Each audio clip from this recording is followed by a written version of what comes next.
গেল 10 বছর ধারাবাহিকভাবে অপব্যবহার করায় নাজুক হয়ে পড়েছে ব্যাংকিং খাত। এমন মন্তব্য করেছেন বাংলাদেশ ব্যাংকের governor doctor Ahsan H Mansur. রাজধানীতে বিআইবিএম কার্যালয়ে 10ম বার্ষিক ব্যাংকিং সম্মেলনের উদ্বোধনী অনুষ্ঠানে তিনি বলেন, গ্রাহকের স্বার্থে প্রয়োজনে ব্যাংকের বোর্ডে হস্তক্ষেপ করবে কেন্দ্রীয় ব্যাংক। আগামী কয়েক সপ্তাহের মধ্যে আরও একটি ব্যাংকের বোর্ড ভেঙে দেওয়া হবে বলেও জানান গভর্নর। ব্যাংকের টাকা লোপাট করে পালিয়ে যেতে দেওয়া হবে না বলে হুঁশিয়ারি দেন আহসান এইচ মনসুর। ব্যাংকগুলোতে রাজনৈতিক হস্তক্ষেপ বন্ধে ব্যবস্থা নেওয়ার ইঙ্গিতও দেন কেন্দ্রীয় ব্যাংকের governor.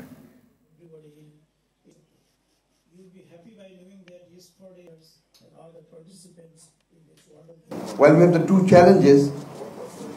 Our body of the অনিয়ম কেলেঙ্কারি ও সুশাসনের ব্যর্থতার কারণে ব্যাংক ও ব্যাংক বহির্ভূত আর্থিক প্রতিষ্ঠান উভয়ের জন্য প্রয়োজন সংস্কার। এছাড়া পাচার করা অর্থ উদ্ধারে বিদেশি সংস্থার সঙ্গে কাজ চলছে। এক্ষেত্রে আইনি ও নৈতিক উভয় ধরনের পদক্ষেপ নেওয়া হচ্ছে। যারা অর্থ পাচার করেছে তাদের জীবন কঠিন করে ফেলা হবে, যাতে ভবিষ্যতে কেউ অর্থ পাচার না করে।